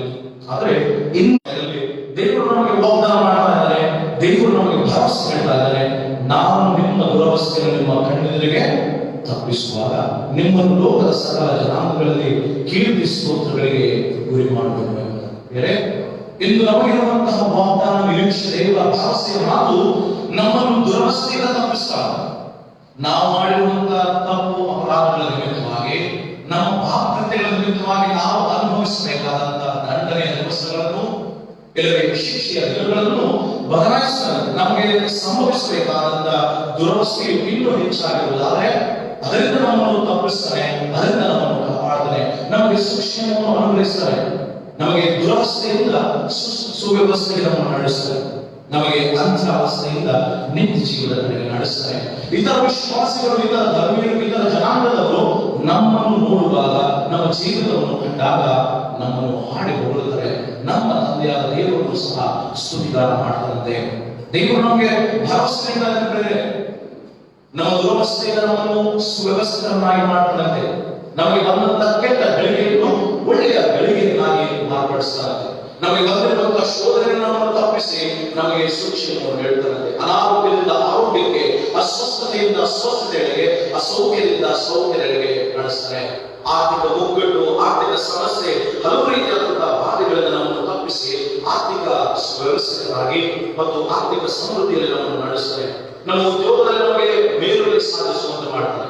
ನಮ್ಮ ಮಕ್ಕಳ, ನಮ್ಮ ಯವನಸ್ಥರ ವಿದ್ಯಾಭ್ಯಾಸದಲ್ಲಿ ಅಭಿವೃದ್ಧಿಯನ್ನು, ಬೆಳವಣಿಗೆಯನ್ನು ನೀಡುತ್ತಾನೆ ಎಂಬುದಾಗಿ ವಾಗ್ದಾನದ ವಚನಗಳನ್ನು, ಮಾತುಗಳನ್ನು ತನ್ನ ಮಕ್ಕಳಿಗೆ, ತನ್ನ ಪ್ರಿಯರಿಗೆ ಇಂದು ನಮಗೂ ಸಹ ಈ ವಾಕ್ಯದ ಮೂಲಕವಾಗಿ ನಮಗೆ ಭರವಸೆ ನೀಡಿದ ಮೇಲೆ ನಾವು ಹೆದರುವಂತ ಅವಶ್ಯಕತೆ ಇಲ್ಲ, ಚಿಂತಿಸುವಂತ ಅಗತ್ಯತೆ ಇಲ್ಲ. ನಮ್ಮ ನಿರೀಕ್ಷೆಯನ್ನು, ಭರವಸೆಯನ್ನು, ನಂಬಿಕೆಯನ್ನು ಕಳೆದುಕೊಳ್ಳುವಂತ ಅವಶ್ಯಕತೆ ಇಲ್ಲ. ದೇವರು ನಮ್ಮ ಪರವಾಗಿದ್ದಾರೆ. ದೇವರು ನಮಗೋಸ್ಕರ ಹೊಸ ಬದುಕನ್ನು, ಹೊಸ ಜೀವಿತವನ್ನು ತನ್ನ ಮಕ್ಕಳಾದ ನಮಗೆ ಈ ದಿನ ಭರವಸೆ ನೀಡ್ತಾ ಇದ್ದಾನೆ. ನಾವು ಇಂತಹ ಸ್ಥಿತಿಯಲ್ಲಿ ಬದುಕುತ್ತೇವೆ. ಇದು ಆಶೀರ್ವಾದದ ದಿನ, ಇದು ಮಹಾಭಾಗ್ಯಕರವಾದ ದಿನ, ಕ್ಷಣವೇ ಎಂಬುದಾಗಿ ನಾವು ಭಾವಿಸಿ ದೇವರನ್ನು ನಾವು ನಾಡೋಣ, ದೇವರನ್ನು ನಾವು ನಮಿಸೋಣ, ದೇವರನ್ನು ನಾವು ಕೀರ್ತಿಸೋಣ. ಯಾಕಂದ್ರೆ ನಮಗೆ ಸಂಭವಿಸಿದಂತ ಇಕ್ಕಟ್ಟು ಬಿಕ್ಕಟ್ಟು ವೈಯಕ್ತಿಕ ಜೀವನದಲ್ಲಿರಲಿ, ಕೌಟುಂಬಿಕ ಬದುಕಿನಲ್ಲಿರಲಿ, ಔದ್ಯೋಗಿಕ ಬಾಳ್ವೆಯಲ್ಲಿ, ವೃತ್ತಿಪರ ಬದುಕಿನಲ್ಲಿರಲಿ, ನಮ್ಮ ಸಮುದಾಯದ ಬದುಕು ಅಥವಾ ಸಮಯ ಬದುಕಿನಲ್ಲಿ ಎಷ್ಟೇ ನೋವು, ಹಿಂಸೆ, ಇಕ್ಕಟ್ಟು ಇವೆಲ್ಲವೂ ಸಹ ಹಾಗೆ ಇವೆಲ್ಲವುಗಳಿಂದ ನಾವು ಬಿಡುಗಡೆಯನ್ನು ಹೊಂದಿ ನಾವು ಸಂತೋಷ, ಸಮಾಧಾನ, ಉಲ್ಲಾಸದಿಂದ ನಾವು ಬದುಕುವಂತ ಕ್ಷಣಗಳನ್ನು ದೇವರು ನಮಗೆ ಅನುಗ್ರಹಿಸ್ತಾನೆ ಎಂಬುದಾಗಿ ಆತನು ಹೇಳ್ತಾನೆ. ಅದೇ ವೇಳೆ ನಾವು ಈ ವಾಗ್ದಾನವನ್ನಾಗಲಿ, ಈ ಮಾತುಗಳನ್ನಾಗಲಿ ನಿರ್ಲಕ್ಷ್ಯದಿಂದ, ಆಲಸ್ಯದಿಂದ ನಾವು ಇದನ್ನು ಸ್ವೀಕರಿಸುವಂತವಾಗಿರಬಾರದು ಎಂಬುದಾಗಿ ಎಚ್ಚರಿಸ್ತಾರೆ. ರೋಮಾಪುರದವರಿಗೆ ಬರೆದ ಪತ್ರಿಕೆ 5ನೇ ಅಧ್ಯಾಯ, ರೋಮಾಪುರದವರಿಗೆ ಬರೆದ ಪತ್ರಿಕೆ 5ನೇ ಅಧ್ಯಾಯದಲ್ಲಿ ಹೇಳ್ತಾರೆ, ಆತನು 8ನೇ ವಚನದಲ್ಲಿ, ಆದರೆ ನಾವು ಪಾಪಿಗಳಾಗಿದ್ದಾಗಲೂ ಕ್ರಿಸ್ತನು ನಮಗೋಸ್ಕರ ಪ್ರಾಣ ಕೊಟ್ಟದ್ದರಲ್ಲಿ ದೇವರು ನಮ್ಮ ಮೇಲೆ ತನಗಿರುವ ಪ್ರೀತಿಯನ್ನು ಸಿದ್ಧಾಂತಪಡಿಸುತ್ತಾನೆ ಎಂಬುದಾಗಿ. ನಾವು ನೀವುಗಳು ಪಾಪಿಗಳಾಗಿದ್ದರು, ದ್ರೋಹಿಗಳಾಗಿದ್ದರು, ಮೋಸಗಾರರಾಗಿದ್ದರು, ದೇವರಿಗೆ ಅವಿಧೇಯತೆಯನ್ನು ತೋರಿ ತಿರುಗಿ ಬಿದ್ದಿದ್ದರೂ ಸಹ ತನ್ನ ಮಗನಾದ ಯೇಸು ಕ್ರಿಸ್ತನ ಮುಖಾಂತರ ನಮ್ಮ ಪಾಪಗಳ ಪರಿಹಾರವಾಗಿದೆ. ನಮ್ಮ ಪಾಪಗಳು, ನಮ್ಮ ದ್ರೋಹಗಳು ಶಿಲುಬೆಯ ಮರಣದಲ್ಲಿ ಯೇಸುವಿನ ಪ್ರಾಣ ಕೊಟ್ಟದರಿಂದ ಪರಿಹಾರವಾಗಿದೆ. ಅದನ್ನು ನಾವು ಸ್ವತಂತ್ರರಾಗಿದ್ದೇವೆ. ಅದನ್ನು ನಾವು ಹೇಗೋ ಇಷ್ಟ ಬಂದಂತ ರೀತಿಯಲ್ಲಿ ಆ ಒಂದು ಅವಕಾಶವನ್ನು ಉಪಯೋಗಿಸಿಕೊಳ್ಳಬಹುದು ಎಂಬುದಾಗಿ ಮತ್ತೆ ನಾವು ಪಾಪಕೃತ್ಯಗಳಲ್ಲಿ ಬೀಳುವಂತಹ ಅವಶ್ಯಕತೆ ಇಲ್ಲ. ನಮ್ಮ ಪಾಪಗಳು ಪರಿಹರಿಸಲ್ಪಟ್ಟಿದೆ, ನಮ್ಮ ದ್ರೋಹಗಳು ಪರಿಹಾರವಾಗಿದೆ, ಎಲ್ಲವೂ ಸಹ ನೀಗಿಸಲ್ಪಟ್ಟಿದೆ. ನಾವು ಬಿಡುಗಡೆ ಹೊಂದಿರುವವರು ನಮಗೆ ಯಾವ ರೀತಿಯಾದಂತಹ ಪಾಪವು ಕೊಡುವ ಸಂಬಳ ಮರಣವಿಲ್ಲ ಎಂಬುದಾಗಿ ನಾವು ಪಾಪಕೃತ್ಯಗಳ ಮೇಲೆ ಪಾಪಕೃತ್ಯಗಳನ್ನು ಮಾಡಬಾರದು, ದ್ರೋಹಗಳ ಮೇಲೆ ದ್ರೋಹಗಳನ್ನು ಮಾಡಬಾರದು, ನಮ್ಮ ನೀಚ ಕೃತ್ಯಗಳನ್ನು ಇನ್ನಷ್ಟು ಹೆಚ್ಚಾಗಿಸಿಕೊಳ್ಳಬಾರದು. ಯಾಕಂದರೆ ದೇವರು ತನ್ನ ಮಗನ ಮೂಲಕವಾಗಿ ನಮ್ಮ ಬಾಂಧವ್ಯವು ಕಳೆದು ಹೋದಂತ ಸಂದರ್ಭದಲ್ಲಿ ಆತನು ನಮ್ಮನ್ನು ಮಗನ ರಕ್ತದ ಮೂಲಕವಾಗಿ ಒಂದು ಮಾಡಿಕೊಂಡಿದ್ದಾನೆ. ಆತನು ನಮ್ಮೊಂದಿಗೆ ಸಮಾಧಾನವನ್ನು ಮಾಡಿಕೊಂಡಿದ್ದಾನೆ, ನಮ್ಮೊಂದಿಗೆ ಸಂಧಾನ ಮಾಡಿಕೊಂಡಿದ್ದಾನೆ ಆತನ ರಕ್ತದ ಮೂಲಕವಾಗಿ. ಇನ್ನು ಯೇಸು ಕ್ರಿಸ್ತನ ಮೂಲಕ ನಾವು ದೇವರೊಂದಿಗೆ ಒಂದಾಗಿದ್ದೇವೆ. ದೇವರ ಸತ್ಸಂಬಂಧದಲ್ಲಿ, ದೇವರ ಅನನ್ಯ ಬಾಂಧವ್ಯದಲ್ಲಿ ನಾವು ಏಕೀಭವಿಸಿಕೊಂಡಿದ್ದೇವೆ. ಆದರೆ ಮತ್ತೆ ನಾವು ಪಾಪಕೃತ್ಯಗಳನ್ನು ಮಾಡಿದರೆ, ಮತ್ತೆ ನಾವು ತಪ್ಪಿನಲ್ಲಿ ನಡೆದರೆ, ಮತ್ತೆ ನಾವು ಕೆಟ್ಟತನದಲ್ಲಿ ಜೀವಿಸಿದರೆ ದೇವರು ನಮ್ಮನ್ನು ಸುಮ್ಮನೆ ಬಿಡುವುದಿಲ್ಲ.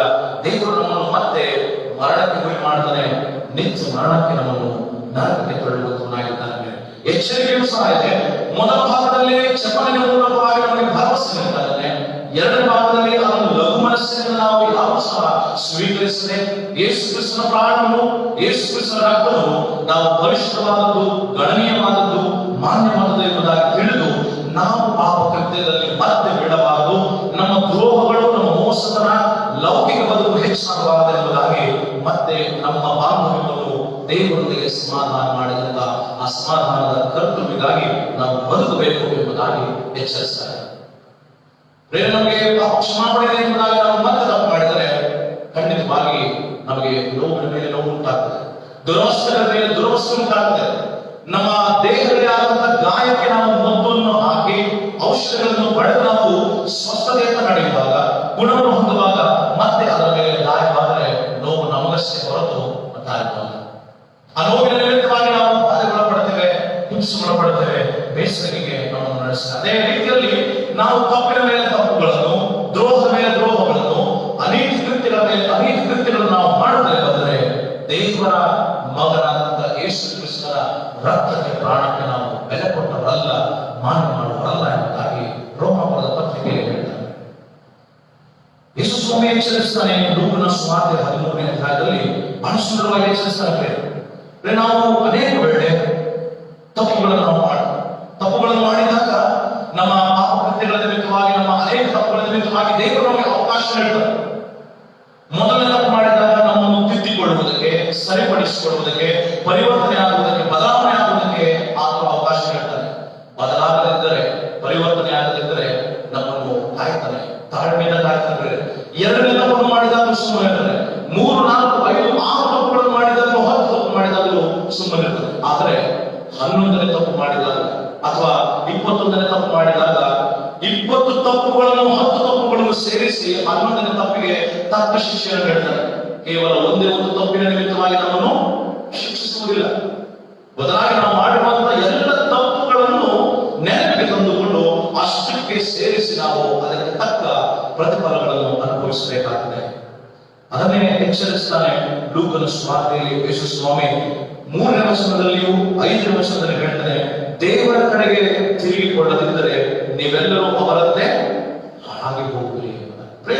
ಈ ಒಡಂಬಡಿಕೆಯ ಆರಾಧನೆಯಲ್ಲಿ ದೇವರು ಭರವಸೆ ನೀಡ್ತಾನೆ.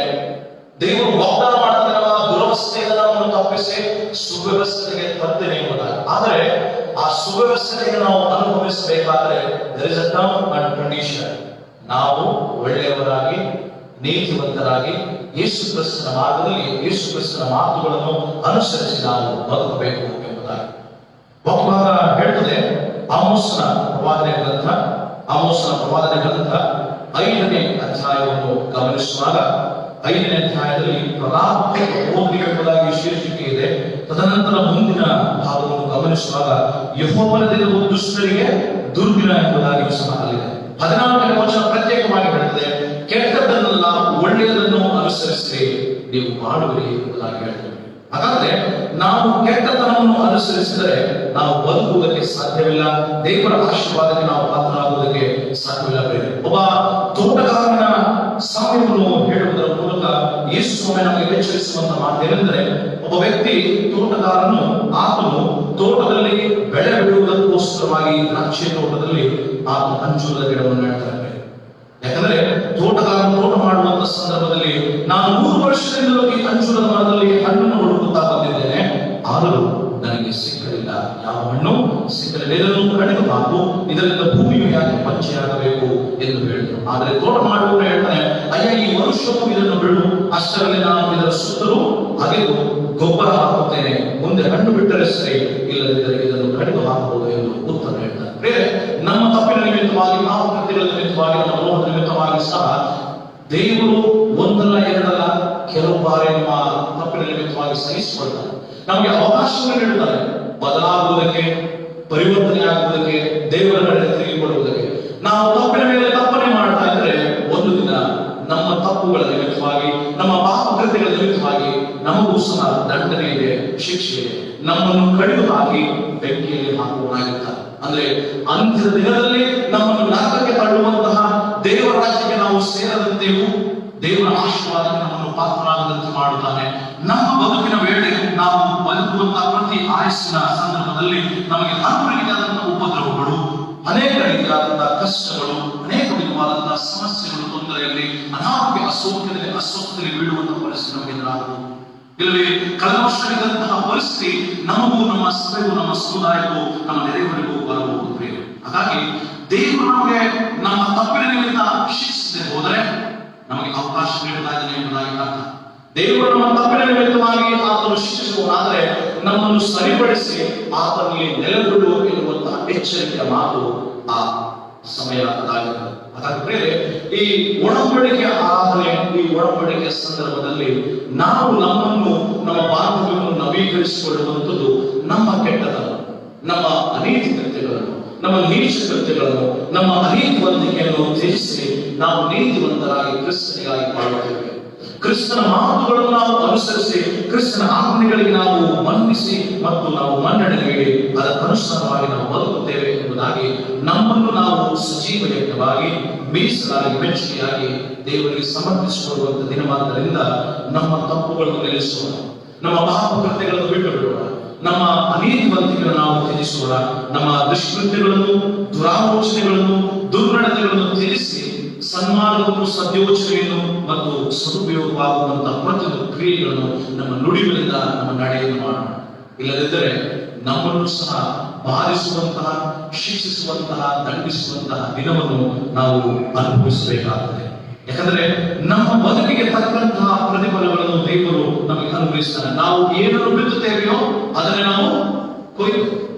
ಜ್ಞಾನೋಕ್ತಿಗಳ ಗ್ರಂಥ 24:12 ಭಾಗದಲ್ಲಿ ಹೇಳುತ್ತದೆ, ಮಾಡಿದ ಧರ್ಮಕ್ಕೆ ತಕ್ಕ ಪ್ರತಿಫಲವನ್ನು ಕೊಡದೆ ದೇವರು ಬಿಡುವುದಿಲ್ಲ ಎಂಬುದಾಗಿ. ಹಾಗಾಗಿ ನೀವು ಪ್ರೀತಿಯನ್ನು ಬಿತ್ತುವುದಾದ್ರೆ ಪ್ರೀತಿಯನ್ನು ಕೊಯ್ಯುತ್ತೆ, ಪ್ರೀತಿಯ ಫಲಗಳನ್ನು ಅನುಭವಿಸುತ್ತೆ. ನೀವು ದ್ವೇಷವನ್ನು, ಹಗೆತನವನ್ನು ಬಿತ್ತುವುದಾದ್ರೆ ಆ ಹಗೆತನದ, ದ್ವೇಷದ ಫಲಗಳನ್ನು ನೀವು ಅನುಭವಿಸಿ ಕೊಯ್ತು. ಹಾಗೆಯೇ ನೀವು ಕೆಟ್ಟತನವನ್ನು ಬಿತ್ತುವುದಾದ್ರೆ ಆ ಕೆಟ್ಟತನದ ಫಲಗಳನ್ನು ಅನುಭವಿಸಿ ಅದನ್ನು ನೀವು ಭೋಗಿಸುವಂತರಾಗುತ್ತೆ. ಹಾಗಾಗಿ ಪ್ರೇರೆ, ಈ ವರ್ಷದ ಆರಂಭದಿಂದ ನಮ್ಮ ಕಳೆದು ಹೋದಂತಹ ಬಾಂಧವ್ಯಗಳನ್ನು ನಾವು ಒಂದು ಮಾಡಿಕೊಳ್ಳೋಣ. ದೇವರಲ್ಲಿಯೂ ಸಹ ನಾವು ಒಂದು ಮಾಡಿಕೊಳ್ಳೋಣ, ನಮ್ಮ ಸಮಾನವನ್ನು ನಾವು ಒಂದು ಮಾಡಿಕೊಳ್ಳೋಣ. ನಮ್ಮ ಹಳೆಯ ದುಸ್ವಭಾವಗಳೆಲ್ಲವೂ, ಅದು ದುರ್ಭಾಷೆ, ದುರ್ಮಾರ್ಗ, ದುಶ್ಚಟಗಳು ಅಥವಾ ಯಾವುದೇ ದುರಾಲೋಚನೆ ಅಥವಾ ಕೆಟ್ಟ ಮಾತುಗಳು, ಇವೆಲ್ಲವನ್ನು ತ್ಯಜಿಸಿ ಒಳ್ಳೆಯ ನುಡಿಗಳಿಂದ, ಒಳ್ಳೆಯ ಮಾತುಗಳಿಂದ, ಒಳ್ಳೆಯ ವರ್ತನೆ ಸ್ವಭಾವಗಳಿಂದ ನಮ್ಮನ್ನು ನಾವು ಬದಲಾಯಿಸಿಕೊಳ್ಳೋಣ, ಪರಿವರ್ತನೆ ಮಾಡಿಕೊಳ್ಳೋಣ. ಪ್ರಿಯರೇ, ದೇವರಿಗೋಸ್ಕರವಾಗಿ ನಾವು ಬದುಕೋಣ. ಲೋಕದ ಯಾವುದೇ ವಿಷಯಗಳಲ್ಲಿ ನಾವು ತಲ್ಲೀನರಾಗಿರದೆ, ಲೋಕಕ್ಕೋಸ್ಕರವಾಗಿ ನಾವು ಬದುಕದೆ ಯೇಸು ಕ್ರಿಸ್ತನಿಗಾಗಿ ಬದುಕೋಣ. ಯಾಕಂದ್ರೆ ನಮ್ಮ ಬದುಕಿನಲ್ಲಿ, ನಮ್ಮ ಜೀವಕ್ಕೂ, ನಮ್ಮ ಬದುಕಿಗೂ ಒಡೆಯೂ ಪ್ರಭುವು ಅದು ದೇವರು ತಾನೇ ಆಗಿದ್ದಾರೆ. ನಮ್ಮನ್ನು ಸಾಗಿಸಲು ಪೂರ್ಣವಾಗದೆ, ನಮ್ಮನ್ನು ಶಿಕ್ಷೆಗೆ, ದಂಡನೆಗೆ, ಆಶೀರ್ವಾದಕ್ಕೆ ಗುರಿಪಡಿಸುವನು ಆಜ್ಞೆ ಆಗಿದ್ದಾರೆ. ಈ ನಮ್ಮ ಒಡಂಬಡಿಕೆ ಆರಾಧನೆ ನಮ್ಮನ್ನು ಮತ್ತೊಂದಾವತಿ ದೇವರೊಂದಿಗೆ ನವೀಕರಿಸಿಕೊಂಡವರಾಗಿ ನೂತನ ಸ್ವಭಾವದಿಂದ, ನೂತನ ಜೀವನದೊಂದಿಗೆ ದೇವರನ್ನು ದರ್ಶಿಸೋಣ. ದೇವರ ಆತ್ಮನ ಮೂಲಕವಾಗಿ ಆಶೀರ್ವಾದದ ದಿನಗಳನ್ನು ನಾವು ಅನುಭವಿಸುವುದಕ್ಕೆ ಆತ್ಮನ ಸಹಾಯ ನಿತ್ಯವೂ ನಿಮ್ಮ ಭವಿಷ್ಯತ್ ಕಾಲದಲ್ಲಿ ಇರಲಿ. ನಿಮಗೆ ನಿತ್ಯ ಸಮಾಧಾನ, ಸಂತೋಷ, ಉಲ್ಲಾಸದ ದಿನಗಳು, ನಿಮ್ಮ ಬಾಳ್ವೆಯಲ್ಲಿ ಅಭಿವೃದ್ಧಿ, ಬೆಳವಣಿಗೆ ಹೇಳಿ ನಿತ್ಯ ಕಾಲ ನಿಮಗೆ ಅನುಗ್ರಹಿಸುವವಾಗಲಿ. ದೇವರಾತ್ಮ ನಿಮ್ಮನ್ನು ಈ ಮಾರ್ಗದಲ್ಲಿ ಮುನ್ನಡೆಸುವುದಕ್ಕೆ ನಿತ್ಯ ಕಾಲ ಉತ್ತೇಜನವನ್ನು ನೀಡಿ.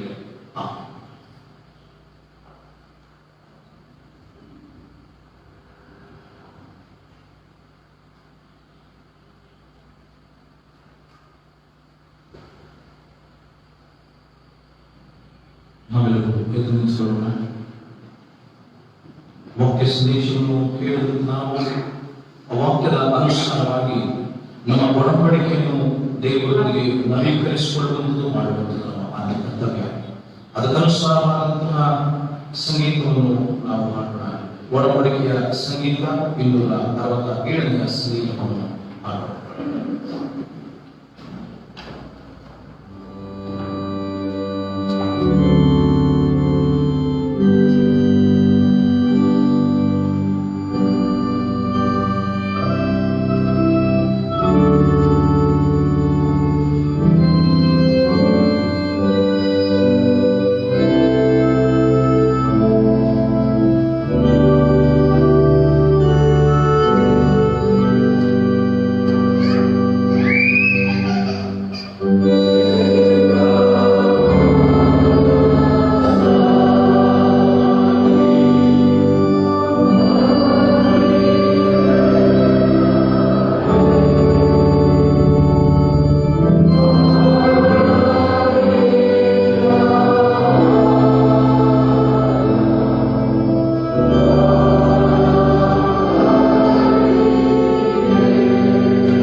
ಒಡಂಬಡಿಕೆಯ ವಚನಗಳನ್ನು ನಾವು ದೇವರಿಗೆ ಸಮರ್ಪಣೆ ಮಾಡೋಣ. 170ನೇ ಪುಟವನ್ನು ಅನುಸರಿಸೋಣ. 170ನೇ ಪುಟದಲ್ಲಿರುವಂತಹ ಒಡಂಬಡಿಕೆಯ ಪ್ರಾರ್ಥನೆಯನ್ನು ನಾವು ಅನುಸರಿಸೋಣ. ದೇವರ ಜನರೊಂದಿಗೆ ಮಾಡಿಕೊಂಡು ಒಡಂಬಡಿಕೆಯ ಭಾಗವನ್ನು ನಾವು ಈಗ ಪೂರ್ಣತೆಯಿಂದ ಸಿದ್ಧಪಡಿಸೋಣ. ಕ್ರಿಸ್ತನ ನೋವನ್ನು ಪಿಟರ ಮೇಲೆ ತೆಗೆದುಕೊಳ್ಳೋಣ. ಹೀಗೆ ಆತನ ನೋವನ್ನು ಹೊರುವುದೆಂದರೆ ಆತನ ನಮ್ಮ ಕೆಲಸವನ್ನು ನಮ್ಮ ಸ್ಥಿತಿಗತಿಯನ್ನು ನೇಮಿಸಲಿ ಎಂದು ನಾವು ಸಂತುಷ್ಟರಾಗಿರುವುದೇ ಆಗಿದೆ. ನಮ್ಮ ಪ್ರತಿಫಲವು ಆತನೊಬ್ಬನೇ ಆಗಿರತಕ್ಕದ್ದು. ಕ್ರಿಸ್ತನ ತನ್ನ ಸೇವಕರಿಗೆ ನೇಮಿಸುವ ಕೆಲಸಗಳು ಅನೇಕ ರೀತಿಯಾಗಿವೆ.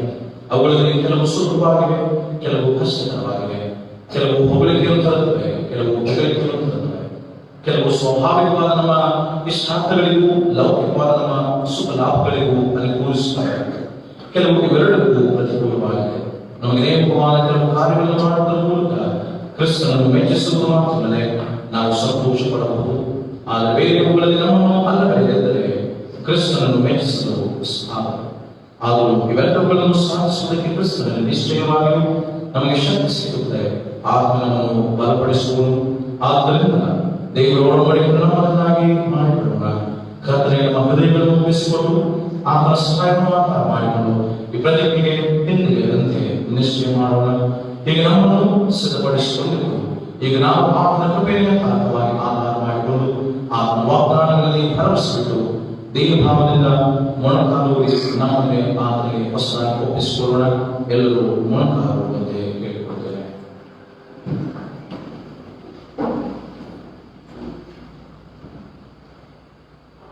ದೇವರಾದ ಕರ್ತನೇ, ಪವಿತ್ರನಾದ ತಂದೆಯೇ, ಈ ಕೃಪೆಗಳ ಒಡಂಬಡಿಕೆಯಲ್ಲಿ ಪಾಲುಗಾರರಾಗುವಂತೆ ನಮ್ಮನ್ನು ಕ್ರಿಸ್ತನ ಮೂಲಕ ಕರೆದಿರುತ್ತೀರಿ. ನಾವು ಸಂತೋಷದಿಂದ ವಿಧೇಯತೆ ನೋವನ್ನು ನಮ್ಮ ಮೇಲೆ ತೆಗೆದುಕೊಂಡು ನಿನ್ನ ಮೇಲಿನ ಪ್ರೀತಿಯಿಂದ ನಿನ್ನ ಪರಿಪೂರ್ಣ ಚಿತ್ತವನ್ನು ಅರಿತು ಅದನ್ನು ನೆರವೇರಿಸಲು ಶ್ರಮಿಸುತ್ತೇವೆ. ನಾವು ಇನ್ನು ನಿಮ್ಮ ಮೇಲೆ ಇನ್ನು ಮೇಲೆ ನಮ್ಮ ಸ್ವತ್ತಲ್ಲ, ನಿನ್ನ ಸ್ವತ್ತಾಗಿದೆ. 172ನೇ ಪುಟದಲ್ಲಿರುವ ಪ್ರಾರ್ಥನೆಯನ್ನು ಒಟ್ಟಾಗಿ ಸೇರಿ ಹೇಳೋಣ. ಪುಟ 172.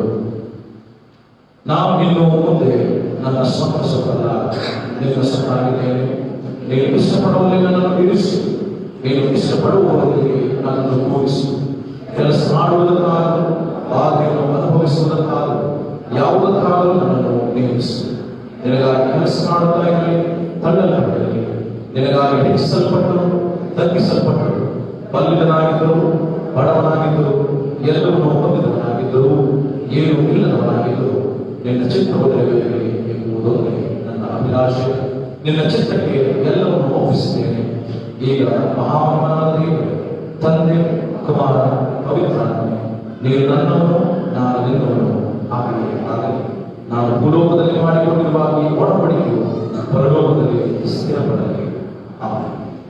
ದಯಮಾಡಿ ಕುಳಿತುಕೊಳ್ಳಿ. ಸಭೆಗೆ ತಿಳಿಸುವಂತಹ ಪ್ರಕಟಣೆಗಳನ್ನು ಆಲಿಸೋಣ.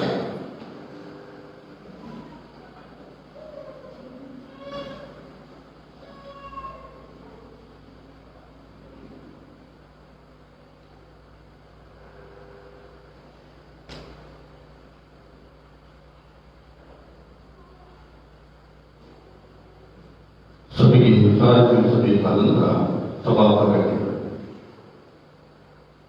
2021ನೇ ಇಸವಿಯ ಮೊದಲನೇ ದಿನವಾದ ಇಂದು ಹೊಸ ವರ್ಷದ ಹಾಗೂ ಒಡಂಬಡಿಕೆಯ ಈ ಪವಿತ್ರ ಆರಾಧನೆ ಹೊಂದಿರುವ ತಾವೆಲ್ಲರೂ ಯೇಸು ಕ್ರಿಸ್ತನ ಸುಂದರವಾದ ನಾಮದಲ್ಲಿ ಸ್ವಾಗತಿಸಿ ವಂದಿಸುವವರಾಗಿದ್ದೇವೆ. ಹಾಗೆಯೇ ನಮ್ಮ ಸಭೆಯ ಪ್ರತಿಯೊಂದು ಕುಟುಂಬಕ್ಕೂ ಹಾಗೂ ಇಂದಿನ ಆರಾಧನೆಯಲ್ಲಿ ಸೇರಿ ಬಂದ ಕಿರಿಯರಿಂದ ಹಿಡಿದು ಹಿರಿಯರೆಲ್ಲರಿಗೆ 2021ನೇ ವರ್ಷದ ಶುಭಾಶಯಗಳನ್ನ ಸಭೆಯ ವತಿಯಿಂದ ತಿಳಿಸುವವರಾಗಿದ್ದೇವೆ. ಹಾಗೆಯೇ ನಮ್ಮ ಸಭೆಯ ಸಭಾಪಾಲಕರಾದ ಗಣ ಮ್ಯಾಥ್ಯೂನಾಳ್ ಅಯ್ಯನವರಿಗೂ ಮತ್ತು ಅವರ ಕುಟುಂಬಕ್ಕೂ ಹೊಸ ವರ್ಷದ ಶುಭಾಶಯಗಳನ್ನು ಸಭೆಯ ಪರವಾಗಿ ತಿಳಿಸುವವರಾಗಿದೆ. ಬರುವ ಭಾನುವಾರ ಬೆಳಿಗ್ಗೆ 8 ಗಂಟೆಗೆ ಕರಾಮಾಸ ಆರಾಧನೆಯನ್ನು ನಡೆಸಲಾಗುವುದು. ನಿನ್ನೆ ದಿವಸ ಎತ್ತರ ರಾತ್ರಿ ಆರಾಧನೆಯಲ್ಲಿ ಸಹಕರಿಸಿದ ಸುರೇಶ್ ಕುಮಾರ್ ಮತ್ತು ಅರುಣ್ ಪ್ರಸಾದ್ ಸಭೆಯ ಪರವಾಗಿ ವಂದನೆಯನ್ನು ತಿಳಿಸುವರಾಗಿದ್ದೇವೆ. ಇಂದು ಈ ಆರಾಧನೆ ನಂತರ ಕೇಕುಗಳನ್ನು ನೀಡುತ್ತಿರುವವರು ಶ್ರೀ ರಜನೀಶ್ ಕುಟುಂಬದವರು. ಇವರಿಗೆ ಸಭೆಯ ಪರವಾಗಿ ವಂದನೆಯಿಂದ ತಿಳಿಸುವರಾಗಿದ್ದೇವೆ.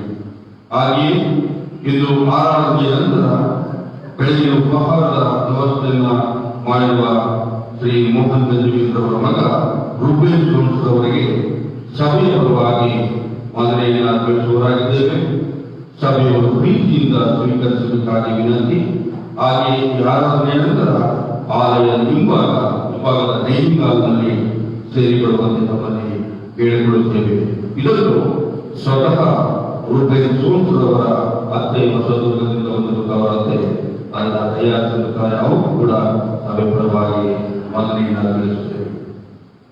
ಹೊಸ ವರ್ಷದ ಕಾರ್ಯಗಳನ್ನು ನೀಡಿದ ಶ್ರೀಮತಿ ಸುವರ್ಣರವರಿಗೆ ಸಭೆಯ ಪರವಾಗಿ ವಂದನೆಯನ್ನು ತಿಳಿಸುವವರಾಗಿದ್ದೇವೆ. ಹಾಗೆಯೇ ನಿನ್ನೆ ದಿವಸ ಯಾರಿಗೆ ಪ್ರಾಮಿಸ್ ಕಾರ್ಡ್ ದೊರಕಲಿಲ್ಲವೋ ಅಂಥವರು ಆರಾಧನೆ ನಂತರ ಆಲಯದ ಮುಂಭಾಗ ಪ್ರಾಮಿಸ್ ಕಾರ್ಡ್ಗಳನ್ನು ಇಡಲಾಗಿದೆ. ಅದನ್ನು ಸ್ವೀಕರಿಸಬೇಕಾಗಿ ವಿನಂತಿಸಿಕೊಳ್ಳುತ್ತೇವೆ. ಕಳೆದ ರಾತ್ರಿ ಎಚ್ಚರ ರಾತ್ರಿ ಆರಾಧನೆಯಲ್ಲಿ ಸೇರಿ ಬಂದ ಕಾಣಿಕೆ, ಚೀಲದಿಂದ ಬಂದ ಕಾಣಿಕೆ 4,240 ರೂಪಾಯಿಗಳು ಮತ್ತು ಕ್ರಿಸ್ಮಸ್ ಕವರ್ನಿಂದ ಬಂದ ಕಾಣಿಕೆ 500 ರೂಪಾಯಿ ಮತ್ತು ನ್ಯೂ ಇಯರ್ ಕವರ್ನಿಂದ ಬಂದ ಕಾಣಿಕೆ 500 ರೂಪಾಯಿ. ಹೀಗೆ ಕಳೆದ ರಾತ್ರಿ ಕೂಡಿ ಬಂದ ಒಟ್ಟು ಕಾಣಿಕೆ 5,240 ರೂಪಾಯಿಗಳು.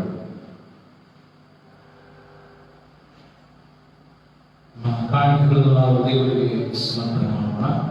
ಕೀರ್ತನೆಗಳಲ್ಲಿ 152ನೇ ಕೀರ್ತನೆ ದೇವರಿಗೆ ಆಶ್ರಯ ಎಂದು 152ನೇ ಕೀರ್ತನೆ ಮಾಡುವ 11 ಕಾಣಿಕೆಗಳು ದೇವರಿಗೆ ಸಮರ್ಪಿಸುವ.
Thank you.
ಎಲ್ಲ ಒಳ್ಳೆಯದಾಗಲ ತುಂಬದ ಮೂಲಗಳಿಗೆ ಕಾರಣವಾಗಿರುವ ದೇವರೇ ನಾವು ಸ್ತೋತ್ರ ಬರಲಿ ನಾವು ಅವರನ್ನು ಸ್ವಾಮಿ ಕೊಟ್ಟು ಬರಲಿ ಅಪ್ರೀತಿನ ಸನ್ಮಾನದ ರಾಜಸೇವೆಯನ್ನು ಸ್ವೀಕರಿಸಿ ಮಾನ ಮಾಡು ಸಭೆಯವರಿಗೋಸ್ಕರವಾಗಿ ಸದುಪಯೋಗವಾಗುವುದಕ್ಕೆ ನಮಗೆ ಸಹಾಯಿಸು ಸ್ವಾಮಿ ಪ್ರಭುವನ ಸಂತೋಷವಾಗಿರುವ ಮೇಲೆ ದೇವರ ಪ್ರೀತಿಯನ್ನು ಎಂಬುದಾಗಿ ಹೇಳಿದೆ ನಿನ್ನ ಪ್ರೀತಿ ನಿನ್ನ ಆಶೀರ್ವಾದಗಳಿಗೆ ನಾವು ಪಾತ್ರರಾಗುವುದೇ ನಮ್ಮನ್ನು ಆಶೀರ್ವದಿಸುವ ಹೆಚ್ಚಾಗಿ ನಿನ್ನ ಸನ್ನಿಧಾನದಲ್ಲಿ ಆಂಟಿಗಳನ್ನು ನಡೆಸುವ ಹಾಗೆ ನಿನ್ನ ಆತ್ಮನ ಪ್ರೇರಣೆ ನಿಲ್ಲಿಸುವ ನಮ್ಮ ಸಭೆಯ ಮಕ್ಕಳು ವಯಸ್ಸು ಪುರುಷರು ಮಹಿಳೆಯರು ವೃದ್ಧಾಪ್ಯದಲ್ಲಿ ಬಂದ ಹಿರಿಯರು ಎಲ್ಲರೂ ಸಹಾಯ ಮಾಡಿ ನನ್ನ ಕೈಯಲ್ಲಿ ಒಪ್ಪಿಸ್ತೇವೆ ಈ ವರ್ಷದ ಆರಂಭದಿಂದ ಅಂತ್ಯದ ತನಕ ಭವಿಷ್ಯದ ಎಲ್ಲ ಸಹಸ್ರ ವರ್ಷಗಳ ತನಕ ಆಶೀರ್ವಾದ ಬಲಗಳು ಅದ್ಭುತ ಮಹತ್ವಗಳು ನಿನ್ನ ಕೃಪಾವರ ನಾಮಗಳನ್ನು ನಿನ್ನ ಮರಳುಗಳನ್ನು ತೆರೆದು ಮಳೆಯೋಪಾದಲ್ಲಿ ಸುರಿಸುವುದಾಗಿ ಪ್ರಾರ್ಥಿಸುತ್ತೇವೆ. ನಿನ್ನ ಶಿವವು ಕೃಪೆಯು ಎಲ್ಲರಿಗೂ ಅನುಗ್ರಹಿಸುವ ಹಾಗೆ ಆರೋಗ್ಯ ಬಲ ಸುಕ್ಷೇಮ ಸೌಭಾಗ್ಯವನ್ನು ನಿರಂತರವಾಗಿ ಕೈ ಹಚ್ಚುವಂತ ಕೆಲಸದಲ್ಲಿ ಸಫಲತೆ ಯಶಸ್ಸು ಮತ್ತು ಶಿವವು ಕೃಪೆಯನ್ನು ಅನುಗ್ರಹ ಮಾಡು. ಯಾರಿಗೂ ಸಹ ಕೇಳು ನಿರಾಂತರ ಅನಾರೋಗ್ಯ ಸೌಖ್ಯವಾದ ಹಾಗೆ ಎಲ್ಲರೂ ಎಚ್ಚರಿಕೆಯಿಂದ ಆರೋಗ್ಯವಂತರಾಗಿ ಬದುಕುವಂತೆ ಸುಕ್ಷೇಮವನ್ನು ಅನುಗ್ರಹಿಸುತ್ತೇವೆ. ಸಮಾಧಾನ ಸಂತೋಷ ಈ ಹೊಸ ವರ್ಷ ಹೊಸ ದಿವಸ ಎಲ್ಲರಿಗೂ ಹರುಷ ಉಲ್ಲಾಸದಿಂದ ಕೂಡಿದವರಾಗಿ ನಡೆಸುವ ಪ್ರತಿಯೊಬ್ಬರ ಸಂಕಲ್ಪಗಳು ನಿನ್ನ ಸಂಕಲ್ಪಗಳಾಗಿ ಮಾರ್ಪಟ್ಟು ನಿನ್ನ ವಾಕ್ಯವು ತಿಳಿಸಿದಂತೆ ನೀನು ಅನುಗ್ರಹಿಸಿದಂತಹ ವಾಗ್ದಾನ ವಚನಕ್ಕೆ ಅನುಭವಿಸುವಂತ ದಿನಗಳನ್ನು ನಾವು ಆ ಕ್ಷಣಗಳಿಗೆ ನಾವು ಒಳಗಾಗುವ ಹಾಗೆ ಮಾಡಿ ನಮ್ಮ ಪಾಪಕೃತ್ಯಗಳು ನಮ್ಮ ದುರವಸ್ಥೆ ನಮ್ಮ ಅನಾರೋಗ್ಯ ಸೌಖ್ಯ ಮತ್ತು ಕೇಳು ನಾಲ್ಕಗಳು ನಮ್ಮ ಮಧ್ಯದಿಂದ ಪಾರಾಗಿ ಅದರಿಂದ ನಾವು ಬಿಡುಗಡೆಯನ್ನು ಹೊಂದಿ ನಾವು ಸ್ನೇಹಿತವಂತರಾಗಿ ಸದ್ಗುಣವುಳ್ಳವರಾಗಿ ಯೋಚನೆಯನ್ನು ಮಾಡುವುದಾಗಿ ನಮ್ಮ ನಡೆಯಿಂದಾಗಲಿ ಕ್ರಿಯೆಗಳಿಂದಾಗಲಿ ಎಲ್ಲವುಗಳಿಂದಲೂ ಸಹ ನಿನ್ನ ನಾಮದ ಮಹಿಮೆಗಾಗಿ ಕ್ರಿಸ್ತನಿಗಾಗಿ ಮಾತ್ರ ನಾವು ಬದುಕುವಂತವರಾಗಿದ್ದು ಕೌಟುಂಬಿಕ ಸಭೆಯ ಸಮುದಾಯ ಪ್ರಾರ್ಥನೆ ವಿಜ್ಞಾಪನೆಗಳನ್ನು ನಿನ್ನ ಪಾದಾರದ ಚರಣಗಳಲ್ಲಿ ಒಪ್ಪಿಸುತ್ತೇವೆ. ಪರಮೋಚ್ಚ ಸ್ಥಾನದಲ್ಲಿರುವ ನೀನು ನಿನ್ನ ಕೃಪೆಯನ್ನು ಮತ್ತಷ್ಟು ಅನುಗ್ರಹಿಸು. ನಿನ್ನ ದಯೆ ನಿನ್ನ ಪ್ರೀತಿ ಮತ್ತು ವಾತ್ಸಲ್ಯವನ್ನು ಮೇಲೆ ನೇರವಾಗಿ ಸೂರ್ಯ ಮಾಡಿ ನಮ್ಮನ್ನು ಆಶೀರ್ವದಿಸಿ ಬಲಪಡಿಸಿ ಈ ವರ್ಷದ ಅಂತ್ಯದ ತನಕ ಮತ್ತು ಭವಿಷ್ಯದ ನಿರ್ಮಾಣದಲ್ಲಿ ನಮ್ಮನ್ನು ಸಾಗಿ ಸಂರಕ್ಷಿಸಿ ಪೋಷಿಸಬೇಕು ಎಂಬುದಾಗಿ ಪ್ರಭು ರಕ್ಷಕನಾದ ಯೇಸುವಿನ ನಾಮದಲ್ಲಿ ಈ ಪ್ರಾರ್ಥನೆಯನ್ನು ಬೇಡುತ್ತೇವೆ. ಕರ್ತನ ಪ್ರಾರ್ಥನೆಯನ್ನು ಅರಿಕೆ ಮಾಡೋಣ. ಪರಲೋಕದಲ್ಲಿರುವ ತಂದೆ, ನಿನ್ನ ನಾಮವನ್ನು ಪರಿಶುದ್ಧ ನಡೆಸುವ ನಿನ್ನ ಆಶೀರ್ವಾದ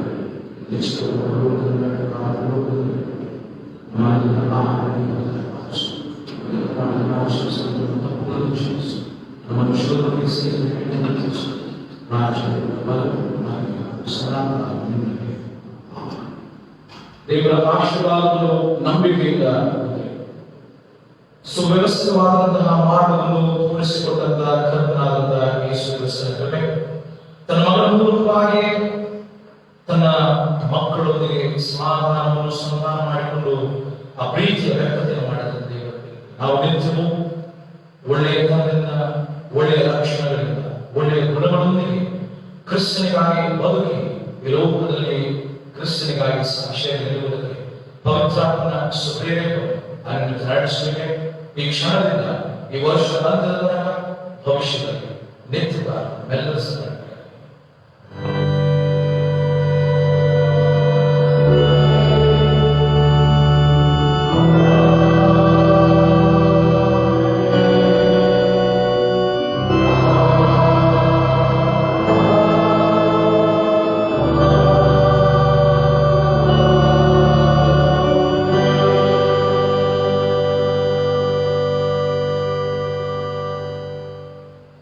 ಇನ್ನೂರ 8ನೇ ಸಂಗೀತವನ್ನು ಮಾಡೋಣ.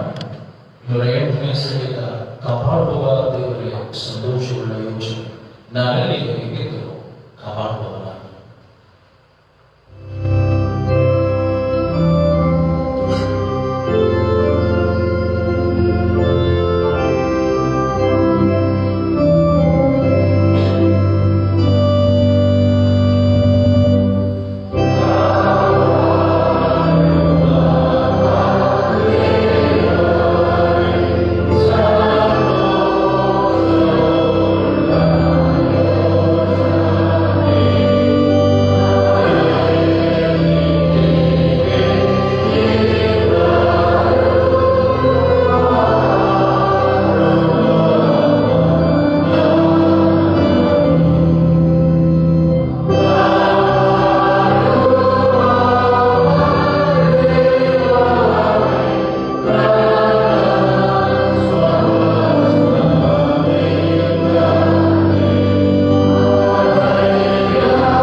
ಸಮಾಧಾನದಿಂದ ಲೋಕದೊಳಗೆ ಹೋಗಿ ವರ್ಷದ ಆರಂಭದ ಅಂತ್ಯದ ತನಕ ಆಶೀರ್ವಾದಕ್ಕೆ ಪಾತ್ರ. ಸ್ವಚ್ಛತೆ ಮತ್ತು ಸೌಭಾಗ್ಯದಿಂದ, ಅಭಿವೃದ್ಧಿ ಬೆಳವಣಿಗೆ ಹೇಳಿಕೆಯಿಂದ, ಸಫಲತೆ ಯಶಸ್ಸುಗಳಿಂದಲೂ ಮತ್ತು ಶುಭವು ಕೃಪೆಯನ್ನು ಮನಾವರಿಸುವುದಕ್ಕೆ ತ್ವರೆಗೆ ದೇವರ ಸಹಾಯ ಮುಂದಿಟ್ಟುಕೊಂಡು ನಮ್ಮನ್ನು ಸದಾಕಾಲ ನಡೆಸುತ್ತದೆ. ಆಮೆನ್.